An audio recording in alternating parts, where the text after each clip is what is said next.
Hello, my name is Elizabeth Jarpe-Ratner.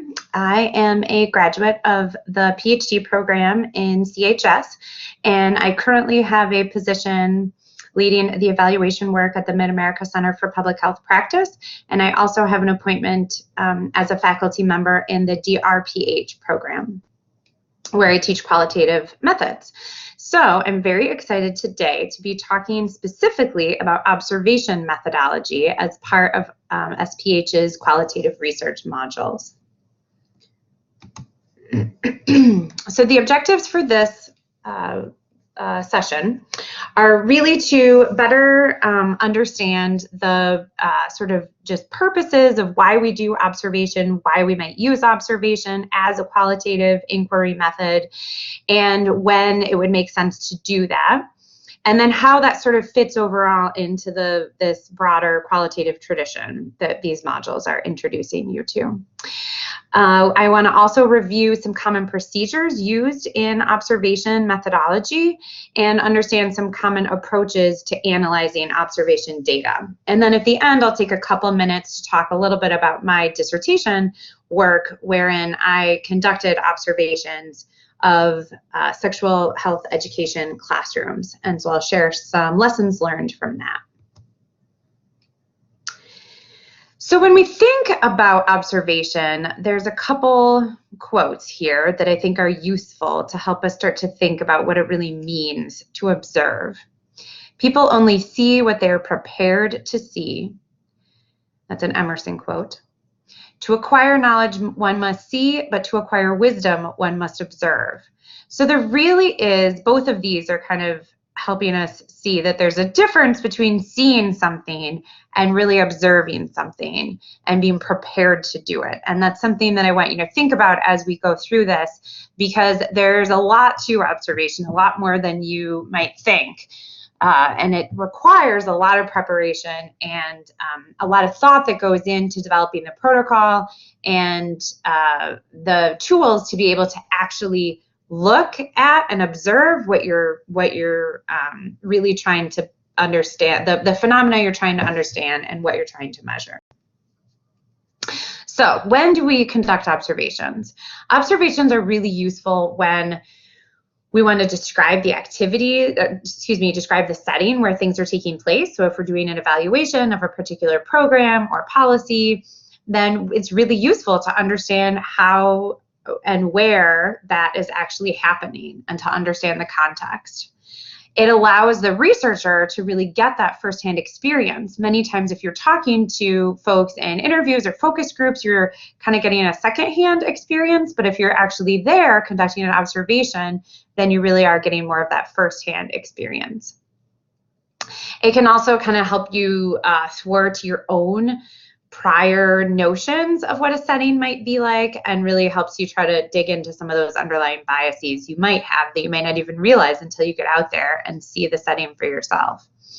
And it allows you to see and understand things that your participants may sort of take for granted and not even find notable to share with you during an interview. And so you get to get that firsthand experience that really complements what they're saying in an interview, and we'll talk a little bit more about that. And it allows you to draw on your own personal knowledge as you go about the analysis process. And it gives you sort of that underlying grounding framework to really understand all the other data pieces that you might be gathering. So when we think about observation in the qualitative tradition, it's been referred to in many ways: naturalistic or participant observation, field work, direct observation. All of these are really referring to the circumstance of being in or on the ground in in a social setting for the purpose of understanding that setting. And so sometimes you might think like, oh, well, aren't we just too biased to really go in and observe, and what are we going to see, and don't we bring our own lens to it? Yes, we do. We absolutely do. And that's something that hopefully you're getting kind of as an underlying thread throughout these qualitative modules, is the importance of claiming those subjectivities that we do have and being aware of them through the process of debriefing and memoing and whatnot. But in order to help account for those, specifically when it comes to observation, you want to be really well prepared and really intentional about what exactly you're looking for and how you're going to record it. So it really means learning to pay attention to your surroundings and really think about doing that in a very descriptive way and not sort of, kind of controlling for realizing when you're kind of placing your interpretations on top of that. So that involves practicing writing descriptively, which we'll talk about. That also involves, using all these other rigorous methods that we often talk about with qualitative, of being able to triangulate things, being able to be cognizant of your own biases and perceptions, and being able to identify those through the process of memoing or talking with colleagues. So another really important piece of how this fits into the qualitative tradition is that we, of course, in qualitative inquiry, we're usually very interested in the emic perspective, which is really that insider perspective, understanding the lived experience of those who are experiencing the phenomena, those who are experiencing the program, those who are experiencing whatever it is that you're seeking to understand. It can also be important, though, for us to come in as researchers and bring our lens where we're able to make meaning of that in perhaps a different way, where we can try to understand that within the context of other settings, within the context of other work that has been happening. And so where there's been kind of this tension of emic versus eidetic, really where a lot of the researchers are coming down now is that both of these are important and that we want to do justice to both perspectives and understand the value that both bring. And so observations are a great way to understand this, right? Because it gives us an opportunity to see exactly what's happening and to try to experience it for ourselves, and also see how folks are experiencing it who are part of the setting on a regular basis, right? And then be able to triangulate that with their own experiences and perspectives that they might be bringing within the context of views and focus groups. So when you're talking about observation, what really are your sources of data? We're really talking about a textual description of the physical setting or environment. We're talking about being able to textually describe the interactions that you see, the artifacts and things you might see posted on the walls, or the space and how the physical space is laid out and set up. That might also involve documenting special language that folks are using within the setting, and any sort of observed activities or other interactions that you see.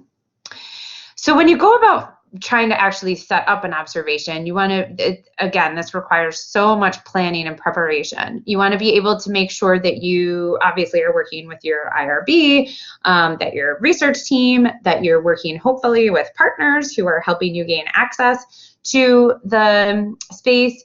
And you want to make sure you obtain all the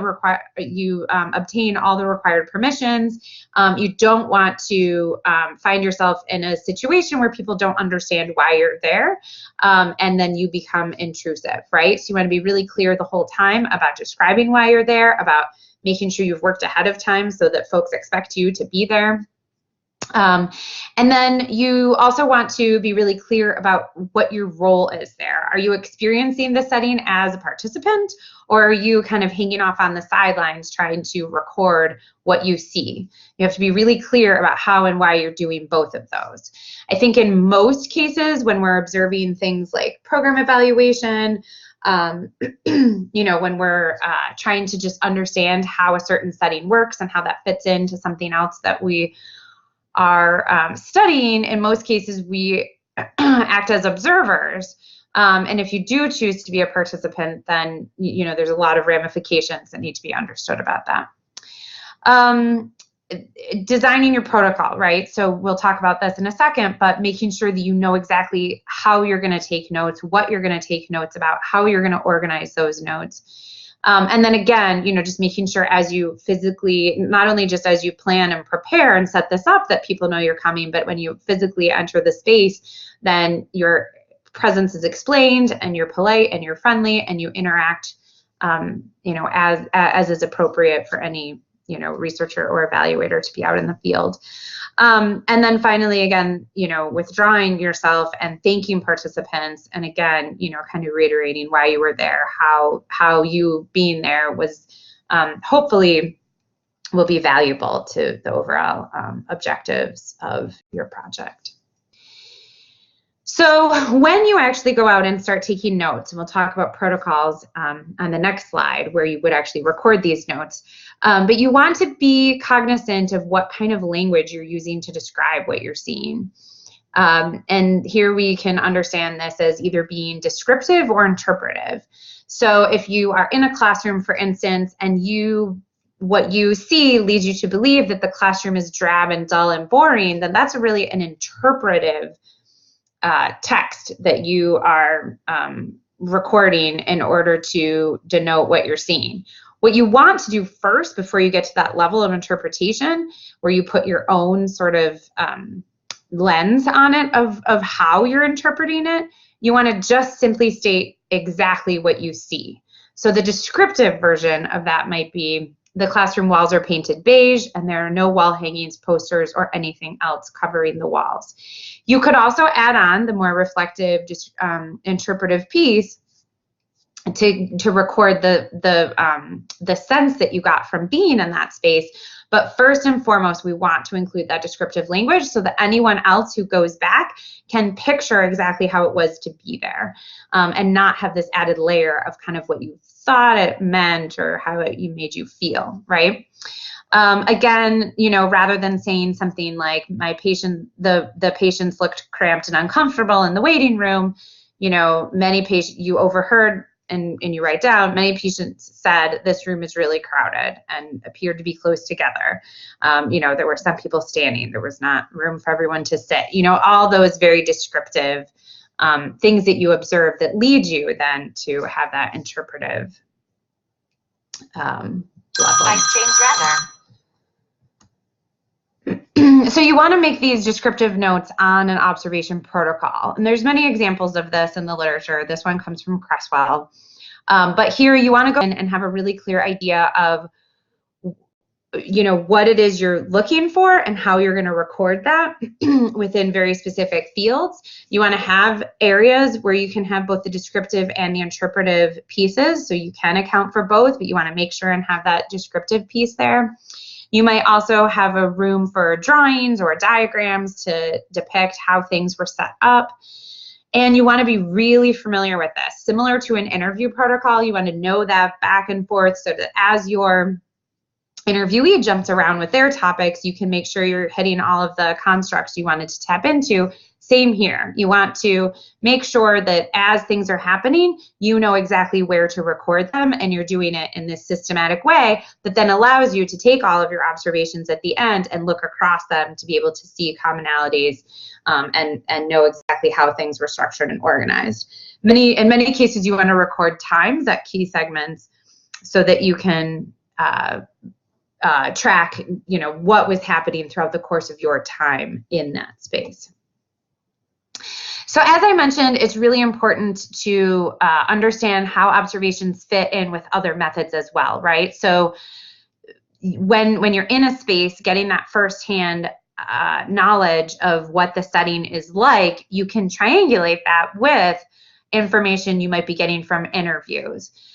So both of them can strengthen each other, right? So interviews can be strengthened by observations by revealing what participants might not report in an interview. It may be something that's sensitive that they don't want to report. It may be something that they just take for granted and don't think about, right? Or it may be something that they don't remember the details of. When you ask folks to report something in an interview, they're kind of looking back and giving you kind of these broad strokes. You might try to probe in on specific details, but they're not going to remember everything, right? So being there and being able to record every single thing that's happening can really help you then to put that together with the interview where they're giving you sort of these broader memories of what might have happened or what typically happens. And then observations can really be strengthened by interviews by revealing the contextual information that happened in the past that was not observed, right? So you could say, oh, when I was there in these couple days, I observed X, Y, and Z. Is that typically what happens? Or were those weird for some reason. So it's nice to be able to kind of also plan your the timing of your interviews and observations to be able to, in many cases, ask in an interview about something that you saw, or vice versa, specifically key in on something during an observation that you've been hearing about in interviews. So as I said, I wanted to get in a little bit to my own lessons learned from doing some of this. So I looked at the implementation of sexual health education in Chicago Public Schools classrooms for my dissertation. And I observed ninth grade teachers teaching the curriculum. What I had discovered was that it's very difficult to schedule what I call a rare event. This curriculum is only implemented for 2 weeks out of the school year. And so finding those 2 weeks and coming on those very specific days is really hard. Colleagues that I had spoken to in prepping had done observations of something that typically took place every day or that took place every Tuesday or something like that. And those are far easier to schedule because you can just say, okay, I'm going to come on next Tuesday. Is that okay? And more than likely that event is going to take place, right? But if it's only taking place 2 weeks out of the whole year, then it's really hard to kind of pin that down and make sure that you're communicating leading up to that event, and then that event actually happens. And it just makes it a lot harder. So, you know, going into a waiting room, going into even a classroom to observe whatever's being taught that day, those types of things can be more appropriate for interviews. For observations. Also things like just going to a park to find out how it's utilized, you know, things like that where, you know, you could go at any time rather than at some very, very specific rare time. Another thing that I discovered through my experience is that I had these very generous teachers who were vulnerable enough to say, yes, they were willing to be vulnerable with me and willing to say, yes, come in and observe my practice for your study, and then I'll talk about it with you afterwards. I don't think, though, that they found much value in the experience. And so what I really would propose going forward is having a group of teachers who might be willing to engage in this exercise together, where a researcher and a teacher might observe together a teacher, and then all three of them could sit down and talk about it. And the researcher could kind of probe in to find out things that are pertinent to the evaluation. But the teacher who observed then could really engage in some reflective practice together with the teacher who was observed to try to make it so that it becomes a learning and reflection opportunity for that observed teacher, and not just something where they let themselves be observed and, you know, then went about their day, right? Practicing writing those descriptive field notes ahead of time is really, really important. That can be kind of tricky, and you want to have practice doing that. Using videos to observe different things that you're seeing can be really helpful in that. And you definitely want to go out and observe things multiple times. The Hawthorne effect, of course, refers to this phenomena that folks who are being observed will behave differently than they would typically. And so you want, again, I think it's really important to go and be super clear about why you're there, what you're doing there. And then, you know, if you keep showing up over the course of a few days, people are going to kind of forget that you're there, and they will then revert to any sort of, you know, normal practice. They won't be sort of trying to display socially desirable behaviors and things that may be a bit out of the norm. And then finally, having a co-observer with you can be really important to be, so that you can both, you know, check that you're seeing the same things, you're recording them similarly, and then debriefing afterwards is incredibly important to be able to say, oh, I, you know, really saw this like this. What did you think? You know, and then especially to be able to try to identify your own biases and subjectivities and be able to work through those and document those and talk through those is very, very important, as is with other forms of qualitative inquiry as well. So just some summary guidelines here to wrap up. You want to, of course, be very clear about your role going in, and you want to be focused on taking those descriptive notes. You also want to stay open. You want to allow things to emerge in a flexible manner, as you're starting to see things, you might, similar to in an interview, if you're hearing certain things that you hadn't really planned on, you could add some additional probes to your guide going forward. Same thing here. If you're starting to see things that you didn't really account for, you can add a separate section to your protocol to try to account for that.